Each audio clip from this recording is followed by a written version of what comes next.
Welcome to South of Left Field. Kind of as a follow-on to my last video where I titled it, They Went Rogue, I want to talk a little more about what the Republican Party is demonstrating.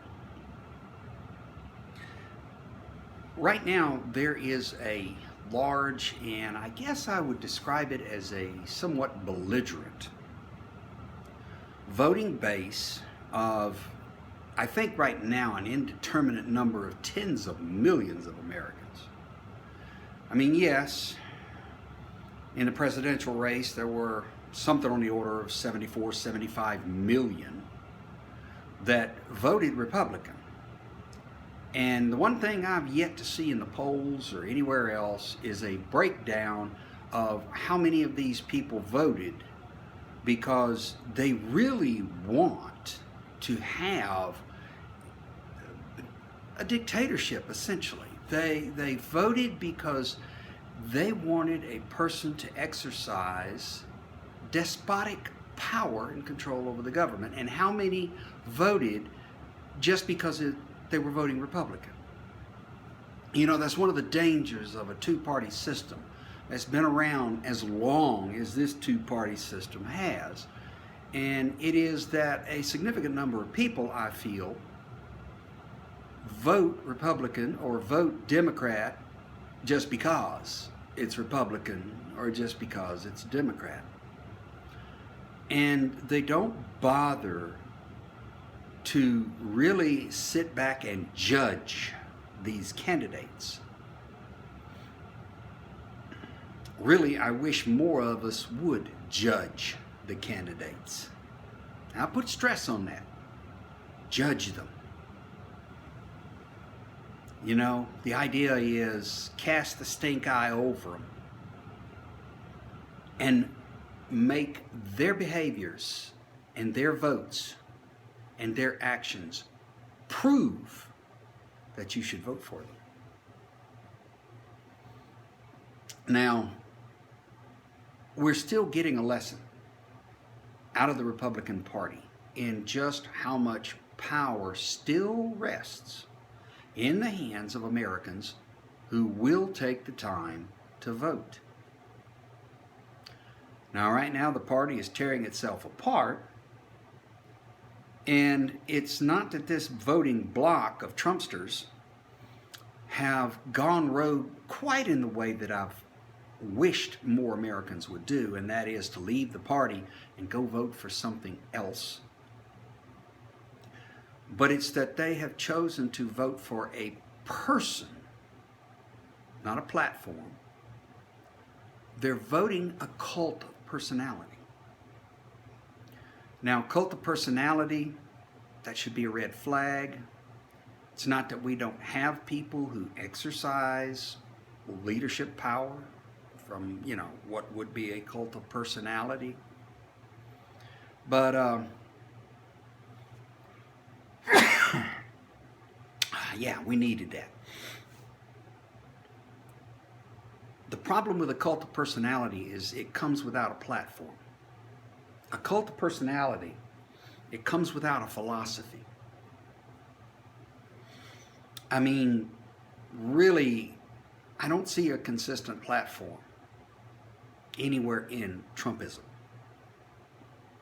What I see is somebody who flails, spinning pillar to post, doing outrageous things, saying outrageous things, enacting policies, or attempting to enact policies that are ill thought out.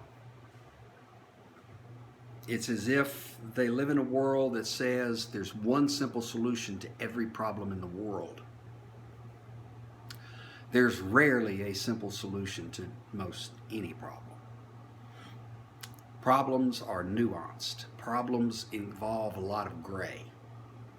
Someone who tries to live their life in a purely black and white world is in for a long, miserable life. But to get back to the point,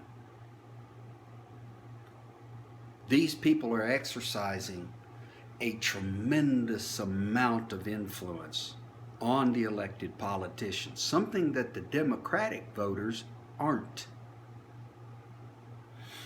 They haven't gone completely rogue. They haven't left the party. But I guess they're doing the second best thing, and it looks like they're beginning to drive people out of the party who aren't willing to toe their extreme line.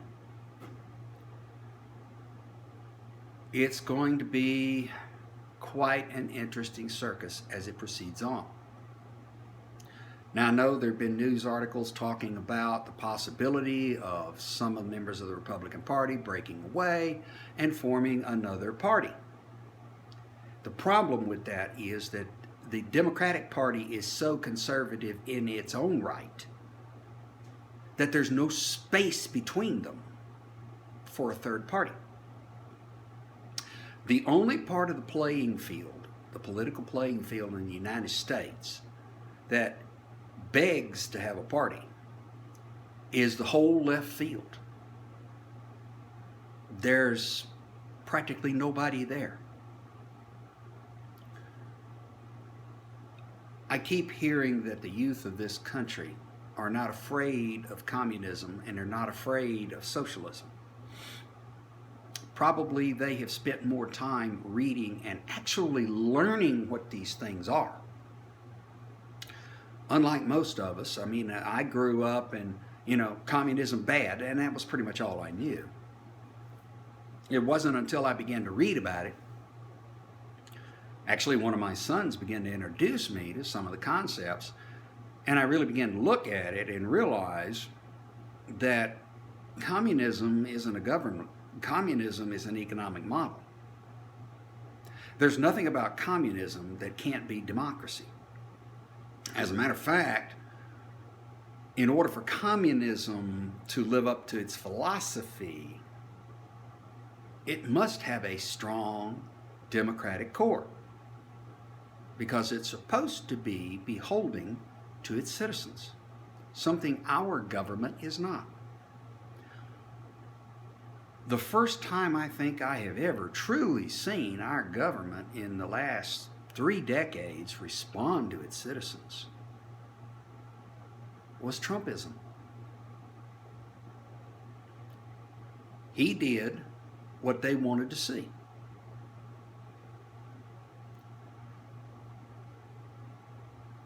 Again, it proves that there is power in voting in America even today. Now, there's a lot of rumbling. There are going to be laws proposed, and these things are all going to be popping up at state level. And the idea behind these laws is to make it harder for people to vote, harder for select groups of people to vote, because the politicians in the Republican Party especially understand that if they don't seize control of the mechanism of voting, if they don't seize control of who can vote at the state level, they may not be able to retain their power in government and their control in government. This is a move that I sincerely hope does not come to fruition. I still encourage people to move away from the 2 main parties and vote third party. I've been watching with great interest the attempts of a progressive group of people to form something called a People's Party. And they're trying to organize in various states. A noble effort. It's what I like to see. May not suit your taste, but you don't have to go for that one in particular. There already are 3rd, 4th, and 5th parties out there. The largest third party right now, as I understand it, is the Libertarians. I am not a libertarian. But from south of left field, I want you to be encouraged. Look at this and give it some thought. What we are seeing in this war between McConnell and Trump is a demonstration of the power of the individual vote in America even today. If you, like I, want to see Americans start to exhibit significant influence on our government, you should be cheering for this and hopefully opposing efforts to restrict voting. The more people we get voting, the closer we're going to move to who America really is. That's my thought from south of left field. I appreciate you listening. Hope you tune back in. Like, share, join, whatever. I just want there to be a realization that we still have power. And I want people to decide to use it themselves, for themselves.